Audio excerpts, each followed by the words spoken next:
ዝና ጠበቃው ላይ ሽጉጥ ደቅኖ ሉላና ሞገስ የት አካባቢ እንዳሉ አስናገረው።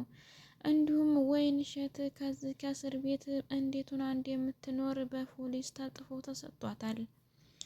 ብሩክና ቅድስትም ፍቅራቸውን ሲቀጩ እንዲሁም ደግሞ ማህሌት ትክንክን እያለች የምታደርገው ግራ ተጋብታ እንዴት ተቀመጠች አይተናል። ግን አሁን ላይ ወደ ዝና ተመልሳ ብሩክንም ሆነ ቅድስትንም ለመበታተን የራሷን እቅድና እንዲሁም ደግሞ ፍላጎት እየተናገረች ነበር። ብሩክም እኔ የምፈልገውን ቅድስትን ነው እንጂ አንቺን አልፈልግም። በዚች በአንድ ልጅ ያሰቃየሽኝን ስቃይ እኔና ፈጣሪነን የምናውቀው መቼም አረሳልሽም ብሏታል። ብሩክ ቁርጠኛውን ነገር ተናግሮ አልፏል። አሰላሙ አሌይኩም ወራህመቱላሂ ወበረካቱ። ውድና የተከበራችሁ የሀዩቲ ቤተሰቦች ሰላም እንዴት ናችሁ? እንዲሁም ክርስቲያን ወገኖች ሰላም ብያለሁ። ለዚህ ቻናል አዲስ የሆናችሁ ላይክ፣ ሼር፣ ሰብስክራይብ በማድረግ ቤተሰብ ሁኑ። እንዲሁም ወዳችሁ እዳችሁ ቤተሰብ ለሆናችሁና ለምታበረታቱ በአጠቃላይ ከልብ አመሰግናለሁኝ። አሁንም በድጋሚ ላይክ፣ ሼር፣ ሰብስክራይብ እያደረጋችሁ ቤተሰብ ሁኑ ነው የምለው። ምሳሌ ድራማ ባለፈው ቪዲዮአችን ላይ እንዳየነው ቅድስትና ማህሌት አንገት ለአንገት ተናንቀው ከዚህ ከቤት ትወጫለሽ ትኖሪያለሽ እያሉ ማንኛቸው እንዴት ተሸናነፉ ባይታወቅም ቅድስትም ማህሌትን አንቺ ትወጫለሽ እያለች ስትላትና እንዲሁም ደግሞ ቅድስትም በማህሌት አንቺ ትወጫለሽ ትባባሉ ነበርና ዝንገት ግን እነ ብሩክ ደርሰው ገላግለዋቸዋል። ማህሌትም እዚህ ቤት መኖር አልቻልኩም በጎረምሳ እየተደበደብኩ ነው ብላ ለመድብል እንዴት ተናገረች አይተናል። በዛሬው ቪዲዮአችን ላይ ደግሞ ምሳሌ ድራማ ብሩክስ ምን አይነት ቁርጠኛ ነገር ተናገረ የሚለውን አብረን እናያለን። ብሩክ በቁርጠኝነት ማህሌትን ወደ አንቺ የምመለስበት ምንም አይነት ምክንያት የለኝም።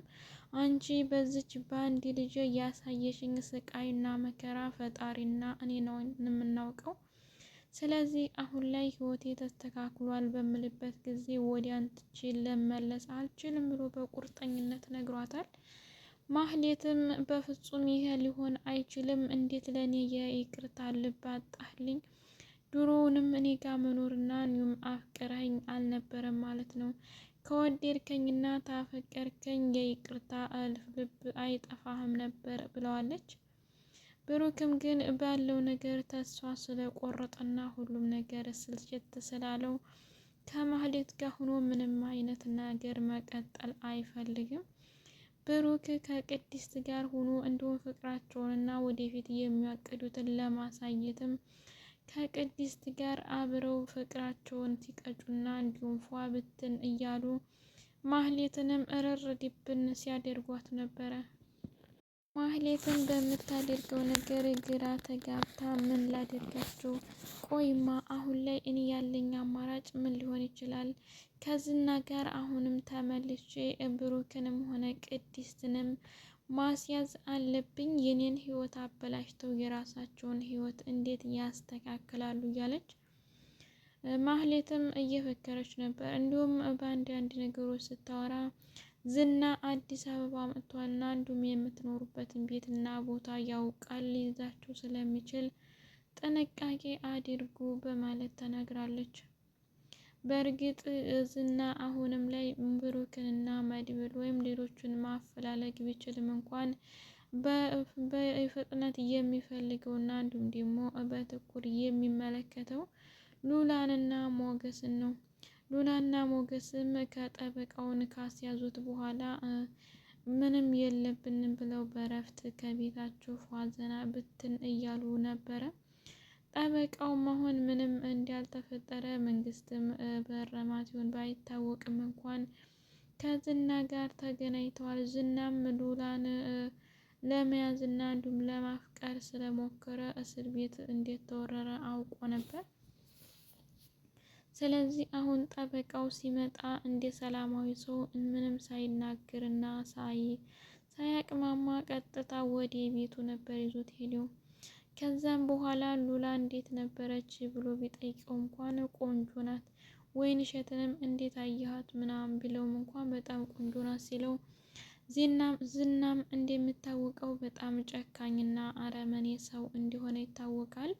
ይህንንም ደግሞ ምን ሲደረግ ነው ለምን ሊሆን ቻለ እያለ ሲያበሳጨውና ሲያናድደው በሽጉጥ እላው ላይ ደቅኖ ጠበቃው ሉላና ሞገስ የት አካባቢ እንዳሉ እንድትናገር ብሎታል።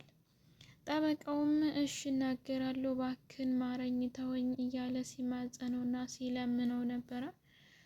ግን ያሉበትን ቦታ ያው ስለሚያውቅና እንዲሁም ስላየ ተናግሯል። ከህይወት አይበልጥም በማለት የት አካባቢ እንዳለ አውቋል። ዝና ግን ይህም አልበቃው ብሎ ቀጥታ ከነበሩበት አካባቢና ሶፍራ ቤት እንድትመራኝና ይዘኝ እንድትሄድ እፈልጋለሁ ብሎታል። ጠበቃውን በጣም ስለጨነቀውና ስለፈራ እሺ ምንም ችግር የለም ይዤ እሄዳለሁ በማለት ነግሮት ነበረ። ግን ይህ ነገር ሊሆን አልቻለም። ማለት እንዴት ይሳካል? ለወይንሸትም ማስጠንቀቂያና እንዲሁም ደግሞ እስር ቤት ምን እንደተደረገባት እና ምን ማድረግ እንዳለባት የሚያሳውቅ ከህግ ባለሙያዎች ተጽፎ የዝና ግብረ አበር የሆነው ፖሊስ በወረቀት ጽፎ ሰጥቷታል። ስለዚህ ወይንሸትም ምን ማድረግ እንዳለባት አታውቅም። ግን የራሷን ዘዴና ብልሃት እየተጠቀመች ዝናን በፍቅር የተያዘች እና እንዲሁም ያፈቀረ ይመስላ በፍቅር ጠብር ግፍ ታረገችው በኋላ የራሷን ውሳኔ ወስና ለመሄድና እንዲሁም የፈለገችበት ቦታ ለመድረስ እንዲመቻት ይህንንም ደግሞ እየታገለች እንደነበረ አይተናል። ምንም ነገር ፍቅር የሌለባትን እወድሃለሁ አፈቅርሃለሁ እያለች በተደጋጋሚ ዝናን ስትነግረው ነበር። ዝናም ለፍቅር ለጸባይም ምኑም አይታወቅም፣ ፍቅርም የማይገባው ይመስላል። በቃ ከሉላ ውጪ ማንንም ሰው መኖርና መያዝ አይፈልግም። ስለዚህ ቆንጆ ነህ፣ በጣም ወድጃለሁ፣ አፍቅሬሃለሁ ብትለውም እንኳን በጭራሽ አፍቅራኛለች ወዳኛለች የሚለውን ምንም አልመሰለውም። ወይንሸትም እውነት ወደውና አፍቅረው ሳይሆን ከዛ ከቤት መውጣት ስላለባት የግዴታ መናገርና ማሳወቅ ስላለባት ይህንንም ተናግራለች። እባካችሁን እኔ ከዛ አውጡኝ የምልበት ሰው የለኝም፣ ስለዚህ በራሴ ዘዴና ብልሃት መውጣት አለብኝ ብላ ወስና ዝናን በፍቅር ጠብ ልታደርገው እየፈለገች ትመስላለች። እንዲሁም ደግሞ ፍላጎቷ በጣም አሪፍ ነው። አንድ ሰው የራሱን አላማ ለማሳካት የቻለውን ሁሉ እንደሚሞክረው ልክ እሷም እንደዛ ነበር እየፈለገችው። ዝና ግን ሉላን ነው እንጂ የሚፈልገው ሌላ ማንም አይፈልግም። አሁን ግን ሉላን ቢያገኛት እንደሆኑ እንደ ድሮ ፍቅር ሆነው ይኖራሉ አይኖሩም የሚለው ግን በጣም ጥያቄም ቢሆንም ዝና ግን በየቀኑ በየእለቱ የሚያፈላልገው ሉላንና ሞገስን ነው። ሞገስና ሉላም በጣም ተጨንቀዋል። ሞገስ አሁን ላይ ጠበቃው በዝና እጅ እንደገባና እንዲሁም ከዝና ጋር እንደሆኑ ስላወቀ ከቤት መውጣት አለብን፣ እዚህ ቤት ጠበቃው ስለሚያውቀው በቀጥታ ዝናን ይዞት ሊመጣ ይችላል በሚል ፍራቻ ዝና ስታይመጣብን ስለዚህ ቤቱን ለቀን መውጣት አለብን ብሏታል። ሉላም እሺ እኔ ችግር የለም እወጣለሁኝ፣ አንተ ግን እንዴት ልታደርግ ትችላለህ? አሁን ላይ ንብረታችንን ለማስመለስ ቀን ተሌት እየለፋን እያለን አንተ ደግሞ በዝንጌት ተነስተህ እንዴት ቤቱን እንውጣ ትላለህ? እኔ እናንተ ምንም አልሆነልንም፣ ተነብሩክ ጋር ተዲያልብን መኖር አለያም እንዲህ ምንም ታቻችለና ችለን ቤት መቀየር ወደ ውጭ መሄድ አለብን ብላለች። ይህ ነገር ግን እንደማይሳካና እንደማይሆን ሞገስ ነግሯታል። ሞገስም ይህንን ነገር ሲሰማ በጣም ስለጨነቀውና ስለፈራ በቀጥታ ወደ መድብል ነበር የደወለው። ከመድብል ጋር ደውሎ መድብል እባክህ እኔ ጨንቆኛልም ፈርቻለሁም በጣም ፍራቻ ላይ ነው እና ያለሁት ጠበቃው የእኛን ቤትና አድራሻ አካባቢ ስለሚያውቅ ለዝና ይናገራል ብዬ ፈርቻለሁኝ።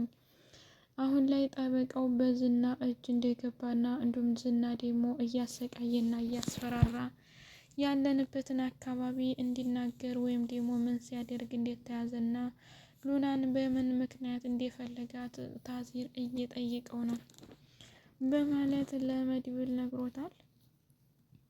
መድብልም ተሰማ በኋላ ችግር የለም እኔ አስተካክለዋለሁ፣ አሁን አንተ ተረጋግተህ ባለህበት ተቀመጥ፣ ምንም ያንተ የንብረት ማስመለስ ክስ ሊቋረጥ አይችልም። ለዕለቱ ቢቋረጥም እንኳ በፈለከው ሰዓት ማንሳትና መከራከር፣ ገንዘብን የማስመለስ ሙሉ መብት አለህ በማለት መድብልም የተቻለውን አድርጎ አጽናንቶታል። በእርግጥ መሆን ያለበት እንደዛ ነው፣ አለያማ ሊሆን አይችልም። ሉላም ሆነ መድብል ከአንድ ላይ ቢሆኑ በጣም ችግር ስለሚፈጠር ዝና የሚጠበቅበትን እያደረገና እንዲሁም ደግሞ የሚፈልገውን የአቅጣጫም ሆነ የአካባቢም እንዲነገረው እያስፈራራ ስለሚሆን ሉላ መሆን ያለባት ነገር እንዲያለችውም ወደ ውጭ ሀገር ቢሄዱ አሪፍ ይመስላል። ግን ከዚህ ሁሉ አንድ ላይ ሆኖ የሚፈጠረውን ነገር አብረው ለማየትና ለመቀበል ወስነዋል። መድብልም ሞገስ ምንም ነገር አትፍራ፣ አትጨነቅ፣ እኔ በቅርብ ፖሊስ ስለቀጠልኩኝ የህግ አካላቶች መጥተው ይወስዱትና በቁጥጥር ስር ይውላል። ስለዚህ አሁን አንተን የሚያስጨንቅ ነገር የለም ብሎታል። በእርግጥ ማህሌት ከዛ ከቤት መውጣትም ሆነ ምንም ነገር አትፈልግም። የምትፈልገው እዛ ቤት ተቀምጣ በተደጋጋሚ ብሩክን ይቅርታ በማለት እና እዛ እንድትቆይ ለማድረግ ነው። ብቻ አሁን ላይ ለሞገስ እና ለሉላ በጣም ተጎናቸው ሆኖ እያገዛቸውና እንዲሁም የሚቸግራቸውን እየጠየቃቸው እያበረታታቸው ያለው መድብል ነው። መድብል በጣም ጀግናና አስተዋይ ሰው ነው። ብሩክ በተያዘ ጊዜ ምን አይነት መስዋዕትነት አድርጎ ወንድሙን ለማስለቀቅ እንደበቃ አይተናል። አሁን ደግሞ ዝና ያለበትን ነገር ሉላና ሞገስ ያሉበትን ስላወቀና ስለተነገረው ከዛ አካባቢ መጥቶ የሌላ ችግር ይፈጥራል ብሎ ስለተፈራ ቤት አፈላልገው ከዛ ከቤት ወጥተው ለቀው ወደ ሌላ ቦታ ለመሄድ ይፈልገዋል። ይህንም ደግሞ በእርግጥ ጠበቃውን ቢሆን ዝና እንዲህ ሲያስፈራራው ዝም ይላል ማለት አይቻልም። የነበሩበትን ቦታና እንዲሁም አካባቢ ይነገራል። ቢነገረውም ግን ይህ በፍጹም ሊሆን አይችልም። እኔ የማውቀው አንድ ነገር ዝና የሉላ ባል ሳይሆን እንዲሁም በጣም የሚያስቸግራቸውና እንደ ክፉ ሰው አድርጌ እንጂ አይቼው አላውቅም ብሏል። ዝና በጣም ጨካኝና አረመኔ ነው። ወይን እሸትን ከገጠር ውጭ ሀገር ወይም አረብ ሀገራት እሰድሻለሁ በማለት ካመጣ በኋላ ቤቱ አስቀምጦ ካትወድ በግድ የፈለገውን ነገር እያደረገ እንዲሁም ደግሞ በፈለገው ሰዓት መውጣት መግባት የሚችልበት አቅጣጫ ላይ እንዲሆን አድርጎታል። ይህ ከሆነ ሌሎችም ሊሰሙ ስለሚችሉ ለማንም መናገር አልፈልግም ብሏል። ስለዚህ አሁን ላይ ያላት አማራጭ ማህሌት ከዛ ከቤት ብሩክና ቅድስት የፈለጉትን ነገር ቢጫወቱም ሆነ ቢደባደቡም እንዲሁም ፍቅራቸውንም ቢገላለጹም እንኳን አይታ እንዳላየ ሰምቶ እንዳልሰማ ለማለፍ እየሞከረች ነው። ብቻ ነገሮች ሁሉ በጣም ከባድ እንደሆኑባትና እንዳስፈሯት ያስታውቃል። መቼም ማህሌት ከዛ ከቤት ተመጣች ንብረትና እንዲሁም ደግሞ ቁሳቁስ ነገር ስለምትፈልግ ሌሎችም ጥንቃቄ እያደረጉባት ያለው ይህን ጸባዩዋን ስለሚያውቁና ስለሚናገሩባት ነው። ስለዚህ አሁን ላይ ቅድስት በጣም ደስተኛ ሆና ከብሩክ ጋር ያላትን ጊዜና እንዲሁም ፍቅር እየገለጠች ማህሌትንም እንደዛ ስታበሳጫት እና ስትቆጣት በጣም ብዙ ነገር ስትላት ስለነበረ በፊቷ ዝንጥ እያለች ከብሩክ ጋር ስታሳያት ነበረ። ማህሌት ግን ምንም አማራጭ ስለሌላት ቁጭ ብላ የምትፈልገውን እያየችና እየሰማች ያላት አማራጭ ለጊዜው ማሳለፍ ስለነበረባት አድርገዋለች። ብቻ ብሩክና ቅድስት በአንድ ላይ በመሆናቸው እንዲሁም ደግሞ ሉላና ሞገስ በአንድ ላይ ሆነው ሲጨነቁና ሲሸበሩ በነበረበት ጊዜ መድብል ተገኝቶ አብሽራ ይዞ ተጎንህ ነኝ ስላለው ደስ ብሎናል። ጠበቃውም ግን በዝና እጅ መግባቱ ጥሩ ሆኖ ሳለ ግን ዝናና ሞገስና ሉላ ያሉበትን አካባቢ መናገር ጥሩ አልመሰለኝም። ብቻ ከባድ ነው። ውድ ቤተሰቦች አብራችሁ ስለቆያችሁ ከልብ አመሰግናለሁ። መልካም ጊዜ እያልኩ